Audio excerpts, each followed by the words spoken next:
You're listening to Imperial County SELPA's Improving Outcomes for English Learners with Disabilities Meet the Expert series. Welcome to Episode 1. My name is Lupita Olguin Rubio, and I'm joined today by our SELPA Senior Director, Dr. Deborah Montoya, and my colleague, Vanessa Lopez. Today, we'll be talking about collaborative practices and the value of building partnerships among educational leaders from the general education and special education departments. To help us do that, we have two very special guests who will share their collaboration story and give us insight on how they established this type of partnership and its impact in their region. Angelica Hurtado and Diana Turner are both from San Bernardino County Superintendent Schools. Angelica is a program manager for the multilingual department, and she's also a regional English learner lead for Region 10. Diana is a program specialist with West End SELPA. Welcome, ladies. Well, thanks for having me, and as well as my colleague Diana. My name is Angelica Hurtado. I'm currently a program manager with San Bernardino County Superintendent of Schools. My journey began in this field. I came to the U.S. At 7 years old, and of course I was an English learner. I grew up in Boyle Heights, and I went to school there in LA County up until 12th grade, and then I was the first generation student to go to college. So I feel that I paved the way for my brothers and sisters, my cousins, and everybody else in my extended family. So I feel really good about that. I always knew that I wanted to be a teacher. So I was one of those lucky ones. As you enter college, you already know what you want to do, where I saw my friends, changing their majors and wondering what they wanted to do. But I really felt like, okay, I'm here, I know what I'm going to do, and I'm going to do it.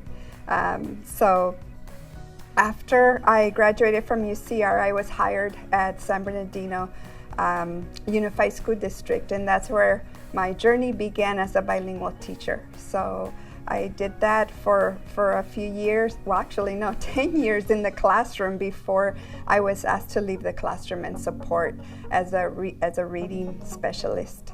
And then I went on to do different things.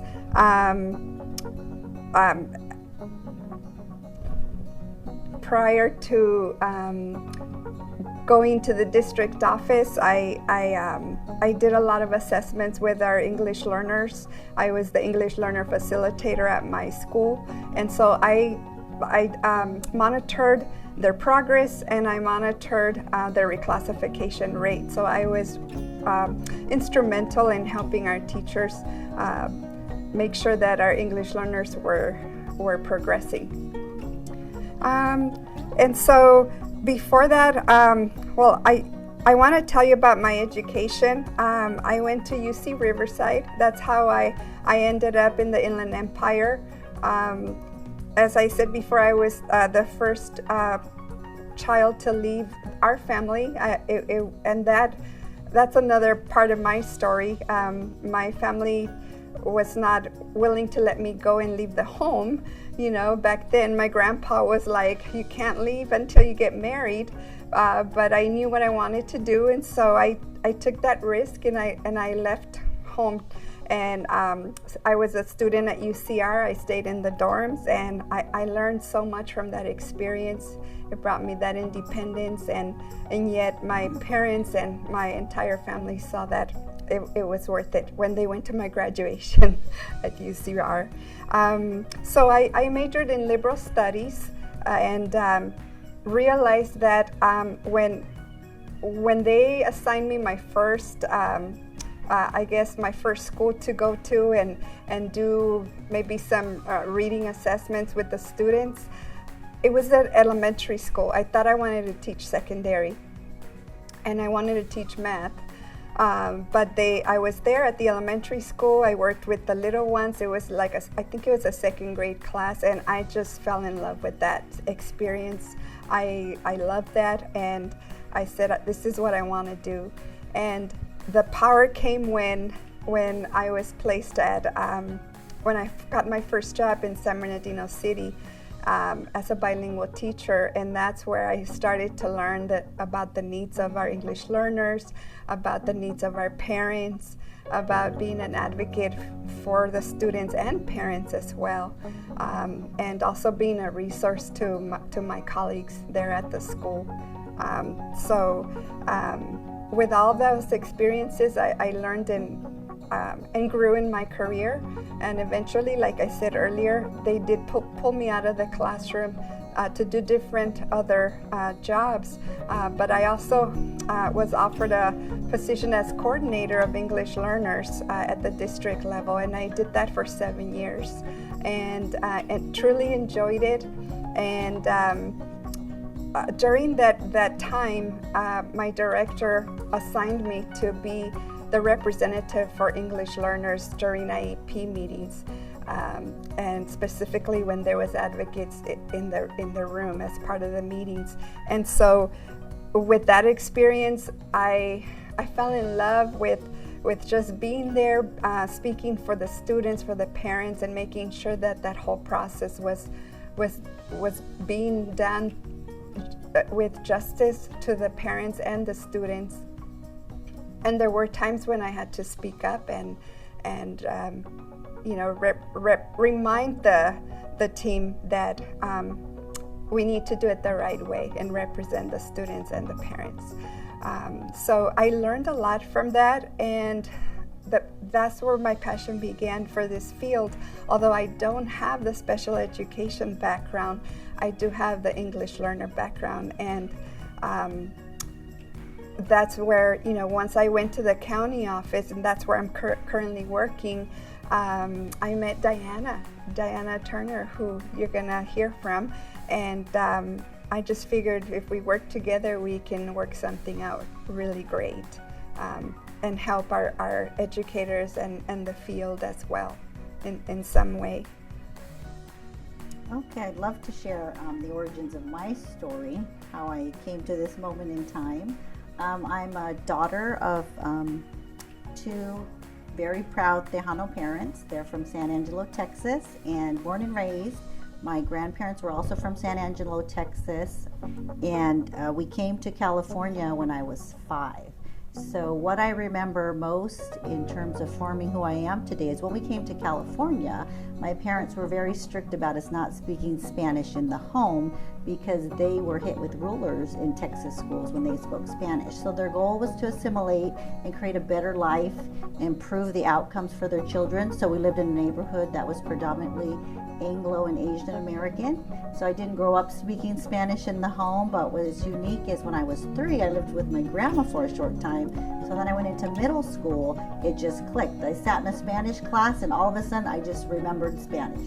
So I'm grateful for that moment, and I'll never forget it because now I can at least understand what most people are saying and articulate common Spanish, but it's helped me in my journey as a teacher of special education. I grew up in San Jose, California, and there I went to San Jose State. I majored in history, but I actually wanted to major in journalism because I love to write, but I got really intimidated in the classes because it was a lot of media journalism, and I just wanted to unravel thoughts and just share my stream of consciousness. I was like, oh, that's not creative enough. And then I wanted to do philosophy, but my mom was very much against philosophy. She thought it was basically did not promote godly Christian values. So then I was not allowed to major in philosophy. So then I decided to major in history, and my focus was Chicano history. So that really became the brunt of my writing, and really advocacy and celebrating my ethnicity and just really understanding who I was in the context of society as a proud Chicana. So propelling that forward, going into maybe my mid-20s, I started to have children. So I now have 4 children, but in that time, I wanted to find a career that I could obviously provide a living for, and I wasn't a famous writer. So somebody said, hey, why don't you be a substitute teacher? So I started teaching. I'm in Salinas, California. Very amazing community. My grandma's from Salinas. I used to go every summer, and so all my friends in college were from Salinas. So they felt like they had to teach me how to be a true Mexican. So I learned lots of things about the Mexican culture that I didn't know in my assimilated household. but I really fell in love with the kids there. I actually taught one of the first dual immersion classes, humbly speaking, and I eventually left there and went into special education subbing. And unfortunately for me, I'd have to say my love for special education was not this pivotal, glowing moment. It was actually a traumatic, abusive situation. So I subbed in a class where the teacher was, they were tying the children to the chairs, putting them in the dark closet. So it was very devastating for me. But in that moment, I really realized how determined I was to advocate and support and love and nurture people that needed other people on this planet. So that was truly my drive and my passion. And on the other side of that, I got to sub in another classroom that was amazing. There was so many supports. It's the first time I fell in love with PECs and visuals and how it created access for students and it gave them a voice. So that became my passion. Is really one of my mantras, is removing obstacles, creating access for people. And I do that in every area of my life. For my own children, it's like path of least resistance, and I tell my kids that all the time. I'm removing obstacles for you so you can go forward. So that I really do translate that into every area of my life, including my work. But that's really how I came to fall in love with and feel that my calling was special education. I did eventually get a mild mod severe credential at National University, and I'm currently working on my PhD in special education, focusing on special education leadership. And honestly, that journey started, I was in the classroom 20 years, not gonna lie, I was intellectually bored. I was just so unstimulated, so I wanted to fix a problem. So my dissertation and my research started with emotional intelligence, because I found, gosh, if we all had a high level of emotional intelligence, we could solve a lot of these problems in this classroom, improve student outcomes. And then it kind of translated into PD, adult PD, and finding effective PD models for adults, so that we could effectively get the information out, training out to our teachers, looking at all the variables. Teachers are tired, staff, financial pieces, all considering all stakeholders. So that's kind of where I'm at in my journey of education. I'm in my 7th year, in the middle of analyzing data and still parenting adult children, trying to be an amazing wife, and also do programs specializing in the West End SELPA. And actually in this role at the West End SELPA with San Bernardino County is where I found my specific unique calling for, again, advocating for students with disabilities that are English learners. So in my journey through teaching, no one could ever answer the questions for me about the special factors page. Anytime I asked, what box do we check? Administrators didn't have the answers. People just said, oh, just check any goal, make sure one is linguistically appropriate. But nobody ever told me the why. So now in the role as a program specialist, I had other teachers asking that question. And so I did find it my duty to find out. So I probed, I sought, and was looking for the answer. And that's how Angelica and I came to this meeting of the minds and crossing paths, is where our journey of collaboration really begins. Angelica, can you remember how we started our collaboration journey? I did. Yes, yes. I'll share my perspective. Yeah. So I just remember being at an MTSS conference. I was fairly new program specialist, and I had to travel to county buildings, so not at the SELPA. And I was the only team member from my team that was attending. So I went alone, I checked in, and you sat next to me. And I remember you initiated and said hi, and you were very welcoming and kind. And they kind of already started, so it was a little whisper. You kind of slipped in a little bit after they had already done the introductions. And throughout the training, I remember you continued to seek out information. And then when you found out I was at the SELPA, you said, oh, that's interesting. And then you kind of shared your story about having had to work with advocates in IEPs for English learners. And then I shared an area of need that I had. And I said, oh, you work, your area of expertise is English learners. And I shared my vulnerable area, which was, well, we don't know what to put on that page. And so just kind of really being transparent is how I saw it. And you shared an area of need you had, and I shared my area of need. And I just feel like specifically, though, you took the risk and reached out. So I feel like that was the true turning point and really the start of the entire work. It's what I remember. Yes, you're right. I remember walking into the room. You were by yourself at the table, and I believe it was like a Katie Novak training.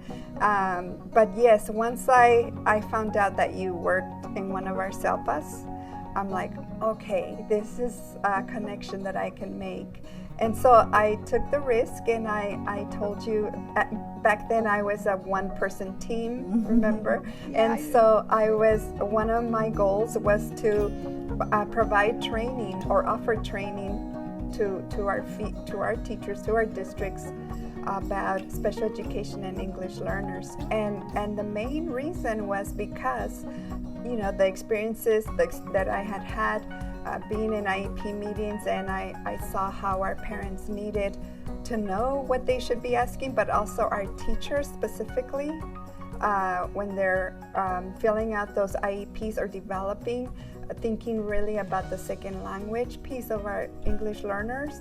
And then I thought tying the ELD standards somehow, considering that our students are second language learners, I just thought when I met you that was a great opportunity to work together. And so I did tell you, right? I said, hey, let's work together, and with your special ed background and my EL background, we can put something together. Yeah. And that was the start of the journey. It was the start of the journey. I remember that. Yeah. I do remember like some meetings afterwards, and then at the time I was the EL chair for the SELPA, and so that's where my research, like I started to really see the outcomes and the discrepancy of our English learners with disabilities.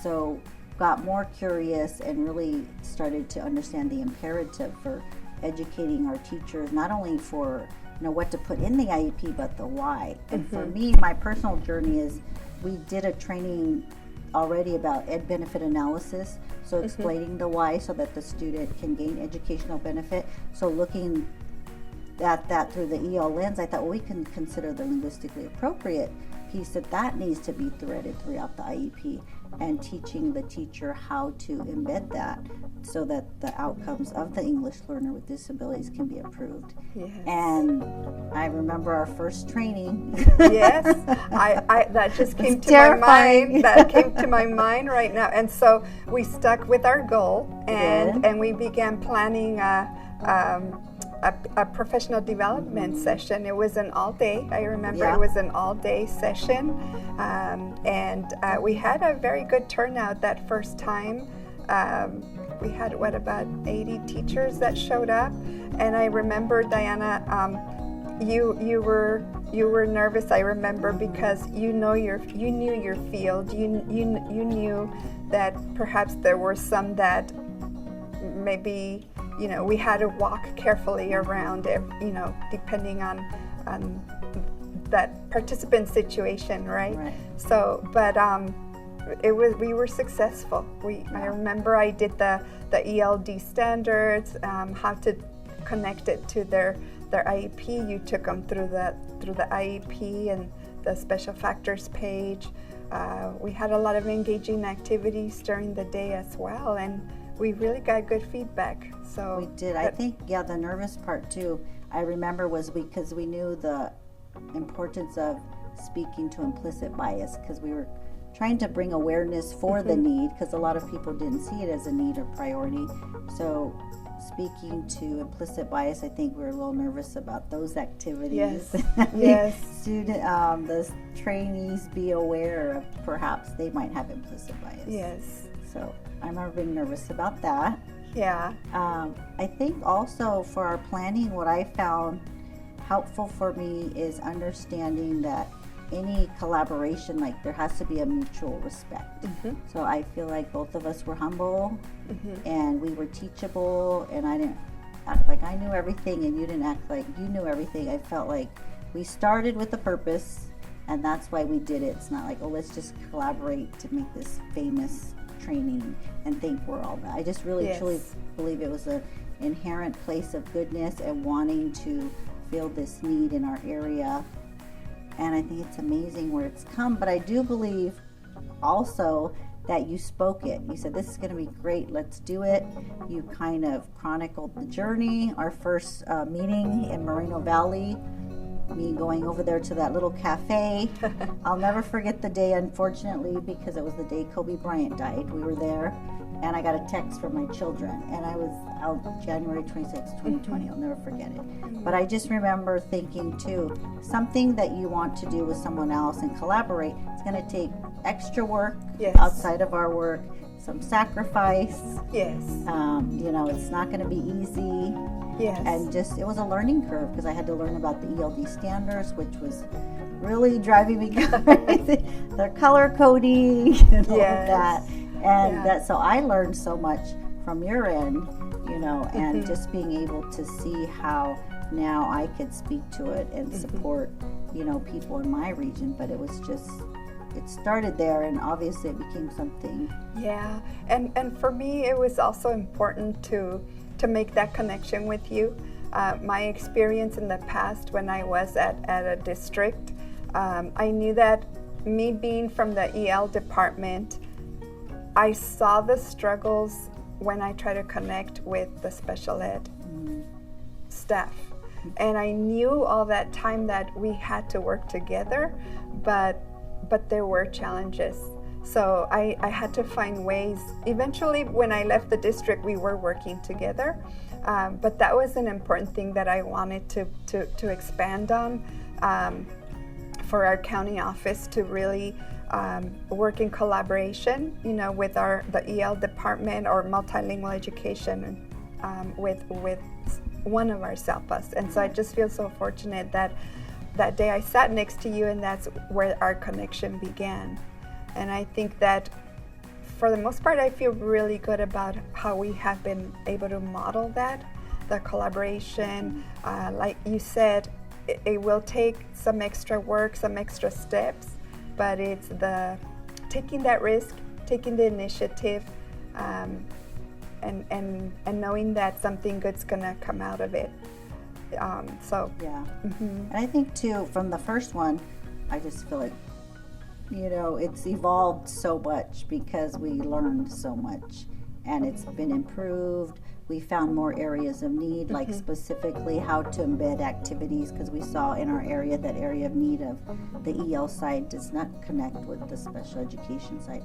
And from the special education lens, we're not ever told or taught or even introduced about the EL lens, or that it's an area of need or where to go. So a lot of the special education teachers don't know that they need to collaborate with someone that might have more expertise on second language acquisition theory. You just don't know. So I like that it's almost even an introduction, creating self-awareness, and then as the collaboration unraveled, it became then, you know, building a skill set through which eventually becomes the modules. But I liked that we saw it was purposeful because it was an area that was lacking. Yes. So we finished that initial training, which gave us a lot of good self-confidence, and knew that we did change some minds there, right, based on the feedback that we received, and that our teachers, which I think we were both surprised because we didn't know what would be the outcome, that we saw that they're hungry for the information, that they do want to learn, right, about EL and special ed and working together for the best of the students. So that prompted us to continue working together. Now, I want to bring up the Multilingual California project. So are you ready to go to that one? Yes. Okay. I am. So by the time California, the Multilingual California project came out, which is a grant that's under the EWIG, along with EL Rise, we're fortunate to work with MCAP. I mean, we knew that with that grant, we were asked to come up with an innovation. And as I was meeting with them, there was different topics that were brought up from different county offices that are part of the grant. And my mind already was like, okay, I don't see anything on ELs and special education. So I told them about what we were doing. and they said, you know what, concentrate on that area. And so I brought it to you, right? What do you think? Will you be able to work with me? And of course, you have your boss, I have my boss. So we had to find a way where our both departments saw the benefit, right? And so out of that collaboration, we brought in our bilingual psychologist, Dr. Quesada, and I had another team member, Victor, who came in as well. And so remember, we came out with 6 modules for the MCAP, and we presented them on Saturdays in the morning through Zoom. And I think what's neat is hearing you spoke it like a year prior. You said, Diana, we're going to end up in this, we're going to take this all over, and it's going to go to the state. And then I got the call, guess what? It was just really neat to see it come into fruition. And I think one thing that's powerful about your graceful leadership is you don't pretend to know it all. I didn't know it all, so you brought in other partners to team up and to work together that had other expertise, like Dr. Quesada on bilingual assessments. It's such a huge piece. Oh, yes. For, in special education. I'm so glad you brought that up, because yes, I'm from the multilingual education department, but to make sure that this project comes to fruition, I knew that I can't do it alone. So you came on board, and there was one time when I saw Dr. Quesada presenting, and I saw her graceful way of explaining everything, and about being an advocate also for English learners in special ed. I'm like, I'm going to reach out to her. And so that's what I want to recommend to our colleagues out there. Don't be afraid to reach out. Take that risk. You'll never know what's going to come out of it. So I took that risk with Dr. Quesada, and I reached out and I said, hey, would you like to work with us? I told her what we were doing. I told her about MCAP, and right away she says, yes, I want to come on board. And so now, the powerhouse was being built. And so I just want to say also that I felt like I depended on my colleagues. I knew that I had to bring the EL piece. I knew, Diana, you're bringing in the special ed piece, and then Dr. Quesada is bringing in the bilingual assessments and the under-identification or over-identification. So all of us have that expertise that we brought to the table. And so from those modules, right, the 6 modules that we had, they went into Canvas now as academies, and they're open and available to anybody that wants to take them throughout the state. Yeah, I like too how Victor contributes with the ELD instruction piece, because I found as we did start to present, we started to see more areas of need, and then people wanted more information on UDL, more information on actually instructing designated and ELD curriculum. So I thought that was great that we heard what was being said, and that's how we build out the modules, not just we think it's this. So and it was great exciting to have my team member as well, Victor Portillo, who also contributed to the modules. So I think overall it's just a powerful experience, because you use your interpersonal skills, you use your relationship building skills, and you use your professional skills, and it's like by working together, I'm growing, you're growing, so I feel like it benefits everyone and the greater good if the intent is good. And I feel like our intent was truly purposeful, meaningful, and I do see in my area so many more teachers are more informed. So seeing the improved outcomes is exciting for me. Because I don't know if you remember, want to talk about the incident of when we found some really devastating data of a very large area and 0 students were reclassified. They weren't even, in an entire area. And for us, I remember thinking, how are we ever going to bring this to light? We kind of tried at that time, but it wasn't time and nobody listened. And so now people are listening, and they want more reclassification, which is also became part of the module at the end. So it's just exciting to see it unravel, but based on need and informing the data, showing the data. And I just honestly credit it, though, to your graceful leadership, being a team player. When you heard some of the other team members wanting to do something, you were open to others' ideas. You were very respectful of everyone's ideas, and you kept us all collaborating and focusing not only on professional individual goals, but just the team goal of producing this great outcome for our students with disabilities that are English learners. Thanks, Diana. I appreciate you very much. Thank and you. I know that without your expertise, this could not have been done. I learned a lot. Thank you. And so along with what we finished with MCAP, I know that you and I were part, and Dr. Quesada and Victor, we were, all four of us were part of a conversation that happened with our Student Services Department. So Student Services Department reached out, and remember we met with them, and they wanted support for English learners and special ed education across three regions. Across three regions, yeah. And so the four of us, we met with them and we presented what we had built, and out of all the modules that we had, they wanted something more condensed, and we worked together to bring one presentation to them. So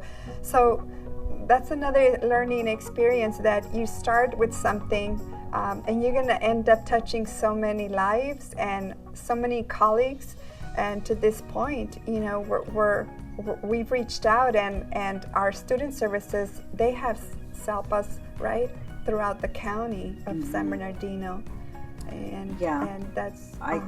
I just think too, you made me think about, I'm sorry, I didn't mean to cut you off, but That's just okay. really why the work ended up being a successful collaboration. I really think because we did rely on research, evidence-based practice. We didn't just say, oh, try this. Like we have to give credit to this guide. Our Yes. go-to. This was definitely because we could go back and assert and back up what we were saying. So we could piece it all together. We can use our great, presentation skills. The PowerPoint can look pretty, but it was really of substance because it was based on all of the research and all of the experts in the field. And so knowing that you could back that up. So when you had questions and or a little pushback for those that might have been a little resistant on, ELD instruction in the classroom, we had everything to back it up. So this book was really key, this document, in guiding our work and our modules. It's cited throughout because it really is the bulk and the meat of substantiating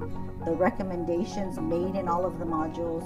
So I was so grateful. I definitely call it like the Bible of EL with disabilities in California, because it's the go-to. I can reference, teachers that call, or if something I don't know, I can go to there and get more information, and it's valid information. So this book was a saving grace. We were so excited when it finally came out.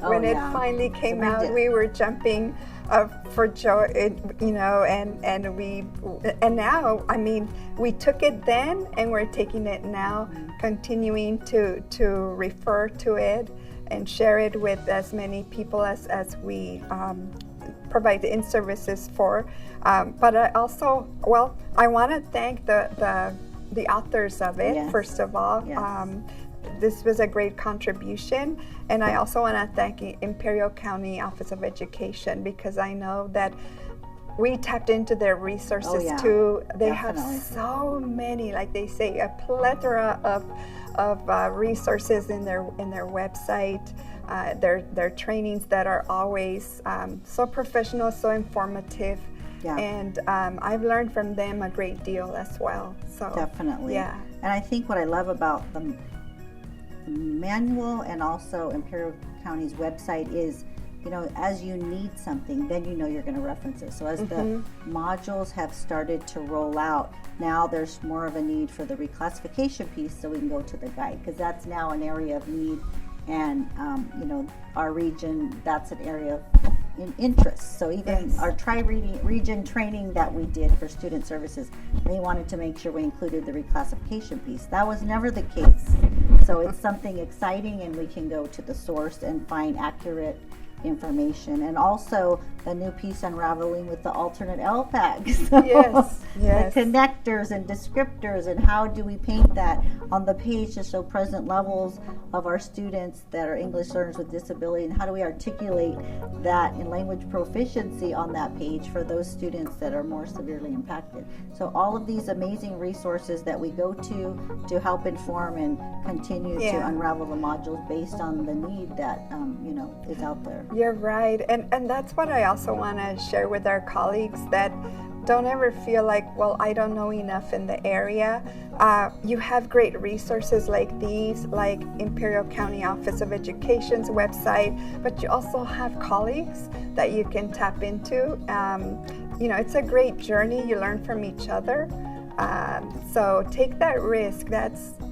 We would say that. Take that risk. Yeah. Don't be afraid to reach out. With everybody's work contributing, you're gonna come out with a great product. Don't feel like you're alone. I know for our collaboration experience, I know we experienced some barriers. Mm-hmm. I think one of the big barriers that I remember is when we were collaborating with a group that was excited about the information we had been sharing out. They wanted us to present to their tri-region committee, and they were a little hesitant about what we had to offer. So they pretty much wanted to modify and kind of sugarcoat what we were sharing as areas of need and bringing to light some data and some specific concerns related to English learners with disabilities. So I felt like in the team there was a little tension. Yes. Some wanted to present in spite of seeing this open door of opportunity and thinking something's better than nothing. Other thoughts were, well, that's offensive, it's all or nothing, this is the work. And I just thought it was interesting, you being the lead of our group, how you navigated that, because we eventually got to the other side and we presented. So I'm just curious what your train of thought was, how you unraveled that and got us there. Well, I did notice that, and I heard them, that it seemed like their participants were not ready to go that deep, and I did hear that they didn't want us to go that deep, so they wanted us to just kind of do the super kind of, I would say, the top of the iceberg and not go so deep. But I did notice that with them wanting to change some of the content, some of the slides, it did bring some kind of, I wouldn't say a lot of friction, but I felt like it was a little bit of friction was coming into our team when we had not had that feeling before. So I thought, okay, we can't have that. Yeah. So that's when I called us as a team, if you may recall, and we talked about it, and we went through the slides, and we kind of came to consensus of what we thought was fair to leave and to take out, and to maybe considering the content and considering the level of where the participants were. We all gave our consensus, our comments, and we decided that, okay, we're going to take this out and leave the certain content in there that would still bring the message to them. And I think for me the most important thing was to keep that door open with them, because we could have told them, well, this is our presentation, that's the way we're going to do it, right? But we have to be open when we work with others, that we have to hear everyone, and especially if we're bringing the services to them, that yes, we can tailor it to what they want, not take it personal, and say, well, they're telling us and dictating us of what to present, but also keep that door open. And that was important for me, to just keep that door open, keep the collaboration going with them. I think it was a breakthrough for us because we had never worked with that department, and that was a big deal for us too. Mm-hmm. So I think what I hear you saying, or what I like, is that the work was not compromised, the integrity of it, and you were still able to maintain that relationship, but really only because you allowed the voices in the team to be heard. Yes. And I think once everyone was able to share their concern, and then we all came to that agreement, is why everybody agreed to present, because I honestly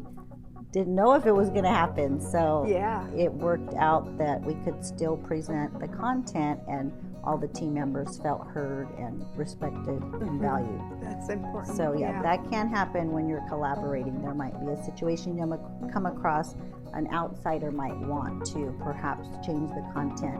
So handling that very gracefully, letting the team members be heard, but not compromising the integrity of the work or the content of the work. And for some of our team members, they really, well, all of us, right? We believe in the work, and some of us are more sensitive to changing our work, and so it got to the point where one of our team members was like, I don't know if I can be part of this presentation, and so we didn't want to go that route, so we had to talk and discuss with all of us to see what was possible.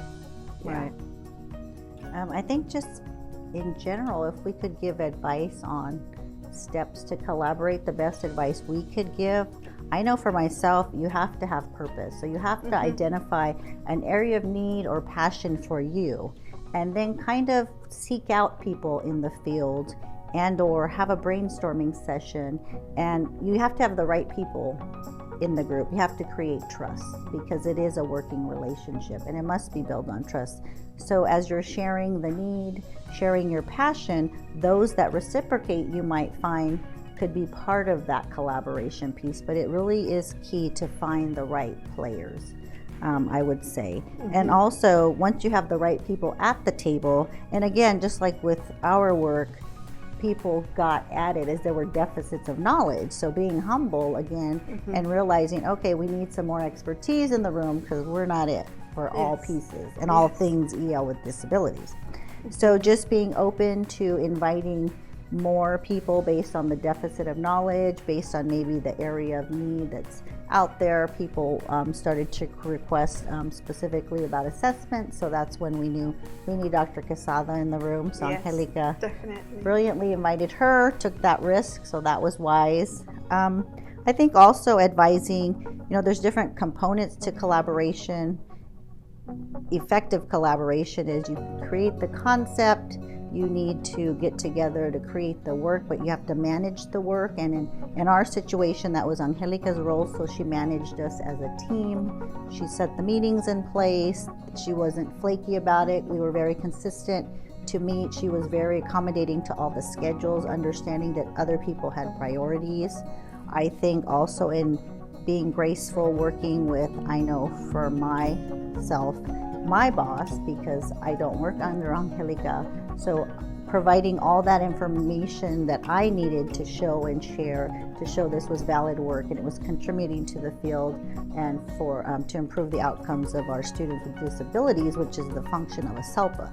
So even though I was collaborating with a person on the gen ed side, it was very supported, because Angelica was very supportive in providing all the documentation I needed throughout the entire collaboration, all the way up to, again, to the MCAT modules, which took a lot of work, because then we had to be trained on how to create a Canvas module, which was so hard and a huge learning curve.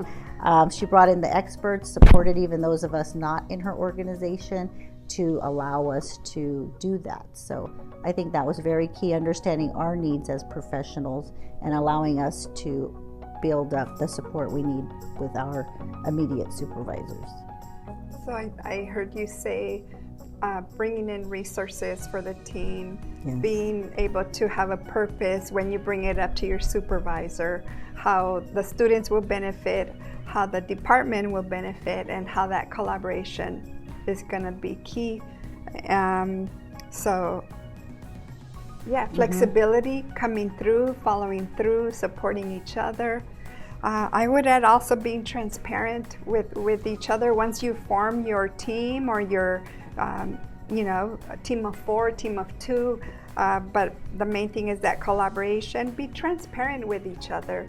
Don't be afraid to tell your colleague, I need to learn more in this area, so I'm going to rely on you for that special piece, and vice versa, like you would do that to me as well. And then as you present together, respect each other as presenters. Say, is it okay if I chime in this certain slide, or are you okay if we go back and forth? So find a way where you both, once you are presenting, that you respect each other on the stage. I know we've been through Zoom all this past 2 years, but now we're going face to face. So how are you going to be at the stage? Are you guys both going to be together on each side, which is what we did, right? Mm-hmm. That worked really well. And so we agreed that as she presented, as I presented, that if we forgot something, then we would give each other that cue to bring it. So little things like that can help.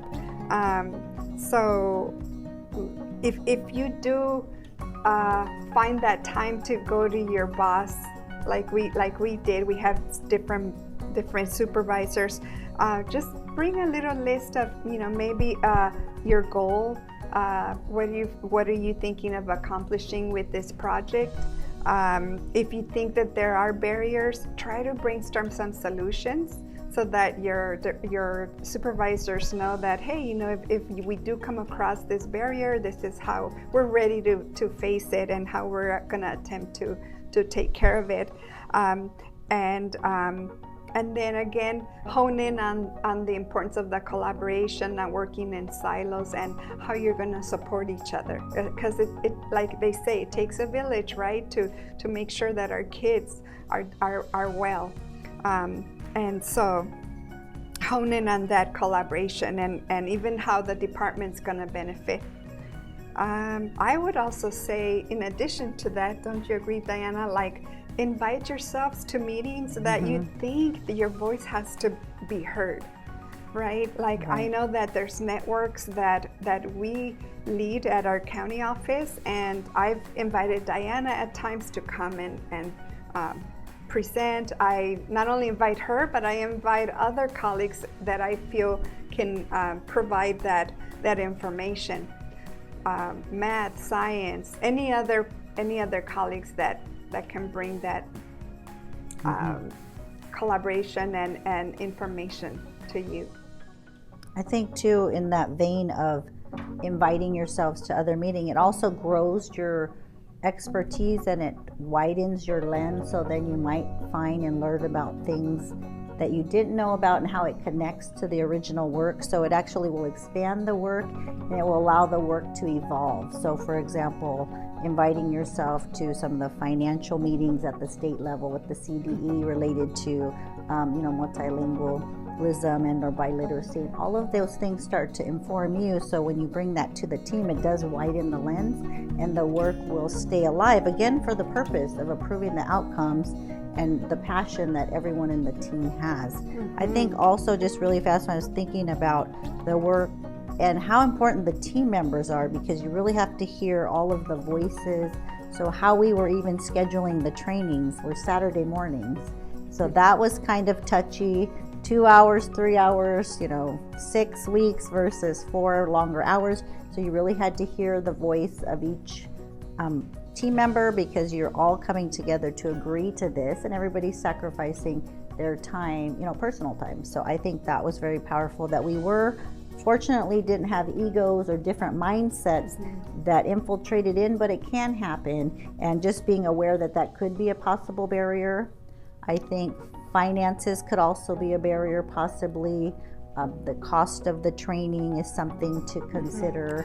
Oh, I'm glad you brought that up, Diana, because we had to figure out as a team, okay, so if we charge for this professional development session, funds are going to come in. How is that going to work? So what we decided is that we would whatever would come in, we divided in half, and so half went to Diana's department and half came to my department. So that's the way we worked that out. And then just moving forward, eventually it was no cost because it was through the MCAP. So yeah, the MCAP was no cost because that's a grant. They're free modules. Yes. I'm just thinking of our colleagues that are getting motivated, hopefully by watching this video, and maybe you're asking yourself, okay, what will be my first step?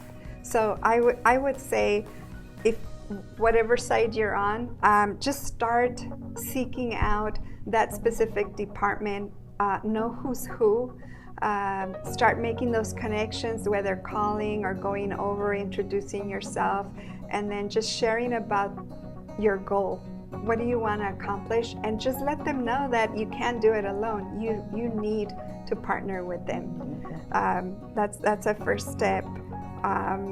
And then I would also recommend going to the website Improving Outcomes for English Learners with Disabilities, which is our Imperial County SELPA. That website has so many resources that it'll give you an idea of where to get started as well. Maybe, start with your goal in mind, because there's different areas. And then keep in mind that we do have this resource as well. Wonderful one. So maybe when you do come together with your partners, have a meeting where you just brainstorm, where do you want to begin based on our area. Just ask yourself, based on our area, who do we serve, what is the need, and look at your data, and then decide as a team where you want to get started. For us, it was important to hone in on the linguistically appropriate goals when developing the IEPs. Yeah. Teaching our special ed teachers about the ELD standards. That was another one that we saw that there was that need.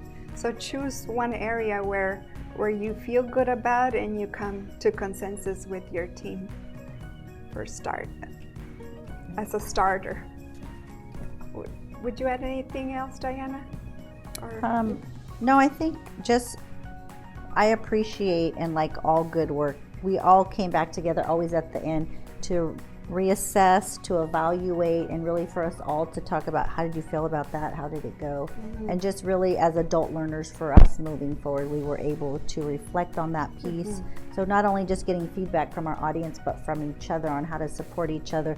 Again, to create that strong team, we have to have that trust, and I really feel like Angelica, she leads this collaborative effort. She does hear our voice and she does address those concerns so we can keep moving forward. So I look forward to another year of sharing out about English learners with disabilities, informing our population of teachers and our admin. And I know the last training we had, there were a lot of English language specialists, ELD specialists. Yeah, ELD specialists. Yeah, and I do want to share that when we finished the sixth module from the MCAP, it was done. We everybody logged off except for the presenters and Dr. Alma Castro, who leads the MCAP. We started crying. We just got emotional and we started crying because we knew that was a mission of ours, and we accomplished it, and for the benefit of the students. Yeah. So we had a little powwow at the end, and little tears came out, but it was a great feeling. Forgot about GABE. We got to present at GABE, so that was exciting. Oh, that's right. So anytime that we found an opportunity to present at conferences, we brought some of the modules. That was another strategy we used. Yes, that's true. To put it out there, yeah. Yeah, I think that was a humbling piece for me because I'm pretty reserved, and it was hard to toot your own horn or push out your work. But really, if you think about the goal is to get this information out there to help our students with disabilities that are English learners, you do have to promote and advertise what you're doing for their sake. So that was something new for me as a piece, telling people about it, putting it on our SELPA website, just really pushing the work out and saying what you are doing, because it will benefit our students. Yeah, I want to say that all members of our team, they all have high expectations. So I think when you tell me that, I did a good job with the team, you guys helped me do that, because you all have high expectations. You wanted to follow through. you would also ask about our meeting, so that prompted me to to get on it and get those meetings going. So thank you for that. Yeah. Everybody has their qualities, and this group is very, very strong in their knowledge and the expectations, the follow through, and the passion. The passion is so great. So it's another important piece, for collaborating, having that high expectation, caliber, quality of work, so that people will want to listen and will respect what you say, and you're backing it up again by research, and the guide, the practitioner's guide, all support the work moving forward. Yes. Yeah, for me, improving outcomes for English learners with disabilities from Imperial County, SELPA, it has been a tremendous resource. They offer multiple trainings throughout the year, and even if I had gone to one training and I knew that it was coming up again, I would sign up again and attend, because every time that I would be there, I would get something out of it, whether I had already seen. And I guess you could never say, I know it, I already seen that. Especially, I'm just talking for myself. I could never say that, oh, I know it, I know, or I've seen that before. But every time I saw it, it just opened up my mind to something else that I could improve on.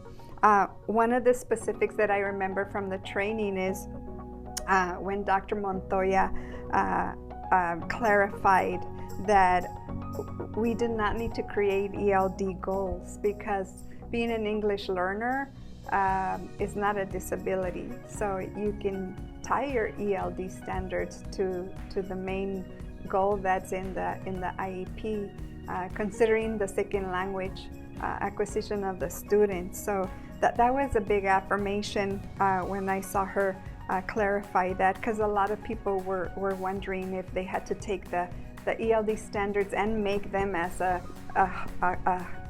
formal goal in the IEP.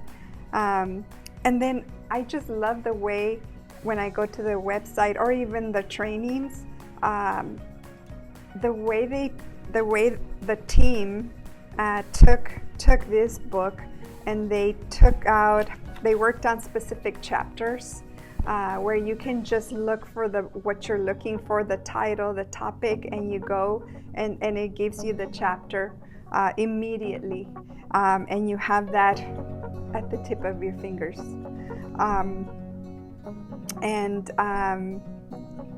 I also love during the trainings how the team explained the ELD standards to our audience in terms of the special ed teachers. There's many ways of explaining the ELD standards, and so I learned a lot on where to go deeper, how to explain the different sections of the ELD standards, what pieces to focus on, how to give teachers practice, and really taking them to that deep level. So that's what it stood out to me as well. I think for me, if I think about just my work related to supporting English learners with disabilities, it was coincidental but kind of a divine appointment. At the time I was the EL chair of a work group within my SELPA. Dr. Deborah Montoya also was presenting at our SELPA on ELs with disabilities. I'll never forget that first training. I was like in awe, because she answered all of the questions that I had been looking for and seeking out, and it was before the practitioner's guide had been published. So her little PowerPoint I used over and over, and I just remember her saying that we were welcome to use her content. So it helped me to inform my audience, and she shared that knowledge so that it could cast a wider net. So specifically what was meaningful to me was she gave a specific goal that addressed the linguistic needs of the EL learner. So I was able to use that goal and use it as an example, and of course cite and give credit to where I got it, but it's the first time I had actually had a concrete, substantial example that I can put in a training for myself as I taught the teachers in my area. So that was a powerful moment for me. And then moving forward, once the guide came out, honestly, it was just the answer to everything. It informed every piece of the journey of the EL student with disabilities, so we could go to that guide and reference that guide. But moreover, the huge resource again was, as Angelica shared, was the fact that Imperial County SELPA becoming the statewide content lead for the system of support. Their website was a huge resource, and I'm not getting paid for this advertisement, but it's sincere. It was like a one-stop hub. You can go there, you can use videos, you can, like she said, the chapters are broken down. You're not scrolling through an over 400-page document. You could just go through the chapter. That was very powerful for me as a tool. There were often Padlets that they shared out at their trainings. And just like Angelica said, every time they were offering a training, I was there, even if I was already had attended the same one. They were probably tired of seeing my name on the registration, but I knew I needed the information, and so I just kept wanting to hear it over and over because it was accurate, it was based on law, it was based on best practice, it was based on the practitioner's guide, so I could substantiate the work I was doing moving forward in the area. So that was powerful for me to sincerely have a one-stop shop. And I really do credit Imperial County SELPA receiving this grant, improving outcomes for learners with English learners with disabilities, because that site really is just something like a treasure box that I can continually go to, and we often recommend it in all of our trainings that address ELs with disabilities. We actually go to the site and we show them where the resources are available. There's a lot of just different areas that impact our English learner with disability on the website, like technology piece, looking at the ELD instruction piece, looking at the literacy piece. Very poignant, powerful work. I'm passionate about it because I really needed a resource and access and where to go, and it's just all right there, sincerely. In addition to that, just being a researcher, I will go to peer review articles specifically related to English learners with disabilities. I'll look at the work of Dr. Elsa Cardenas-Hagen. I go to wested.org, look at their research, nonprofit research company, again, focused on improving outcomes for students. So I really focus on those two as well to help supplement and complement the work. But again, the one-stop shop for me has been the statewide system of support lead, Imperial County SELPA's website, improving the outcomes for our English learners with disabilities overall. Yes, Diana, I'm so glad that you mentioned the Padlets. Oh yeah, love For Padlets. every training, you get a great Padlet link, and there's so much in there. From the standards to like videos to research articles, the slide deck. I know that when we were creating the presentation for reclassification, right? Reclassifying English learners with disabilities. That's where we went. We went to the Improving Outcomes for English Learners with Disabilities, Imperial County SELPA, and we know that's where we obtained a great amount of information. We combined it with what we had, and that's another thing, that you'll get your resources and you're going to be combining it with your own work. So, but yeah, I thank them, definitely. Grateful for the work, yes. Definitely. We want to thank you for joining us today. Colleagues, we wanted to do this and collaborate with Imperial County SELPA as they invited us to do this. We were really excited to be part of this. We feel that this work is very important. The information that we bring out is so valuable to all of our special education teachers, not only for them, but for everyone that touches the lives of English learners. So I want to thank you for viewing this video. And if you ever have any questions, feel free to reach out to us as you go through your planning stages. Contact Lupita Olguin here at Imperial County SELPA, and she can always reach out to us as well. So thank you so much. Yes, I reiterate what Angelica said. Thank you so much. I appreciate you taking the time. And also I just want to share A reminder that every journey starts with one step. So whatever area you're passionate about, in terms of our students here in California, we know that California has the most English learners in the entire United States. So what an awesome opportunity to be a part of such great work. I feel grateful for that, and just step out, take that risk, contact that one person, and you never know what you'll find on the other side. Thank you.